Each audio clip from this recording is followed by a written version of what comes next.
പാവപ്പെട്ട വ്യക്തിത്വം, ഒരു മനുഷ്യൻ, ഒരു ദരിദ്രനായ മനുഷ്യൻ അള്ളാഹുവിന്റെ ഹബീബിന്റെ ക്ലാസ്സിൽ ഇങ്ങനെ പങ്കെടുക്കാൻ ശ്രമിക്കും.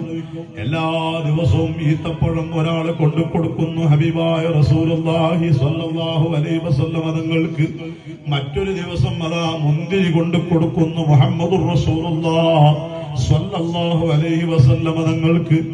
ഓരോ ദിവസവും ഓരോ പാരിതോഷികം, ഓരോ ഹദിയകൾ സ്വഹാബാക്കൾ ഇങ്ങനെ കൊണ്ടു കൊടുക്കുമ്പോ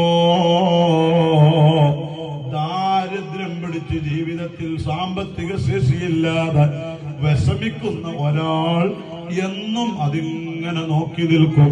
എന്നിട്ട് ദുആ ചെയ്യും, അല്ലാഹ്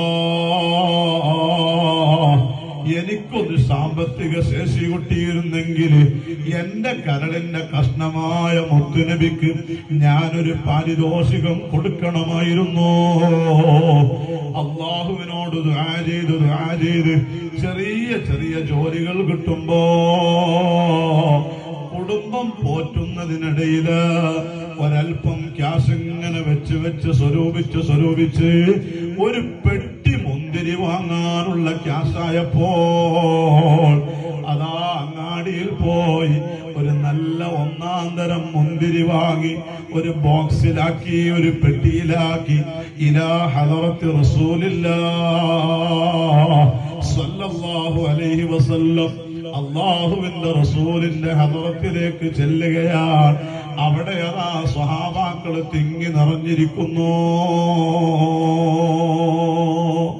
അള്ളാഹുവിന്റെ റസൂൽ സ്വല്ലല്ലാഹു അലൈഹി വസല്ലമ തങ്ങളുടെ മുന്നിലേക്ക് അങ്ങനെ ഒരു പാരിതോഷികം എത്തിക്കഴിഞ്ഞാൽ അള്ളാഹുവിന്റെ ഹബീബ് അതിൽ നിന്ന് ഒരു അല്പമെടുത്ത് വായിലിടും. പിന്നീടുള്ളതെല്ലാം അവിടെ കൂടിയ സ്വഹാബാക്കൾക്ക് വിതരണം ചെയ്യും. വന്ന വ്യക്തിക്ക് സന്തോഷമായി, അവിടെ ഒരുമിച്ച് കൂടിയ ആളുകൾക്ക് സന്തോഷമായി. അങ്ങനെ മുത്തുനബിയുടെ തിയറി അങ്ങനെയാണെങ്കിൽ ഈ ദരിദ്രനായ പാവപ്പെട്ട വ്യക്തിത്വം ഒരു കൊട്ട മുന്തിരിയുമായി റസൂലുള്ളാന്റെ സമക്ഷത്തിൽ വന്നപ്പോ, റസൂലുള്ളാന്റെ മുന്നിൽ വെച്ചപ്പോ അതിൽ നിന്ന് ഒരു മുന്തിരി എടുത്തു റസൂലുള്ള വായിലിട്ടു.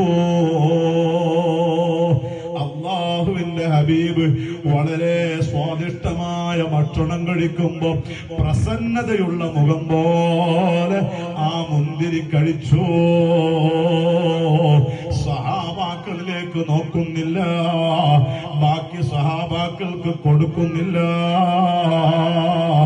രണ്ടാമത്തെ മുന്തിരിയും വായിലിട്ടോ, മൂന്നാമത്തെ മുന്തിരിയും വായിലിട്ടോ. അങ്ങനെ ആ പെട്ടിയിലുള്ള മുന്തിരി കൂട്ടോ മുഴുവനും കഴിയും വരെ അള്ളാന്റെ റസൂല് പ്രസന്നമായ മുഖത്തോടെ ഒരു പുഞ്ചിരിയോടെ അതങ്ങ് തിന്നു തീർത്തു. ഈ ദരിദ്രനായ വ്യക്തിത്വം എത്ര കഷ്ടപ്പെട്ടാണ് ആ ബോക്സ് മുന്തിരി കൊണ്ടുവന്നത്.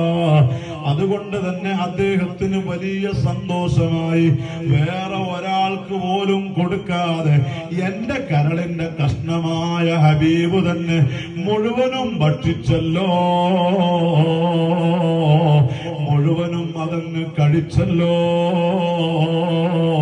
ദരിദ്രനായ പാവപ്പെട്ട മനുഷ്യൻ സന്തോഷത്തോടെ അവിടുന്ന് പിരിഞ്ഞുപോയി. സഹാബാക്കൾ ചോദിക്കുകയാണ്, ഓ നബിയേ, ഓ നബിയേ, എല്ലാ സമയങ്ങളിലും നിങ്ങൾക്ക് കിട്ടുന്ന പാരിതോഷികം ഈത്തപ്പഴമാണെങ്കിലും മുന്തിരിയാണെങ്കിലും എന്താണെങ്കിലും ഒരൽപ്പമല്ലേ നിങ്ങൾ കഴിക്കാറുള്ളൂ, അതിനു ബാക്കി ഞങ്ങൾക്കൊക്കെ തക്സീം ചെയ്യലാണല്ലോ.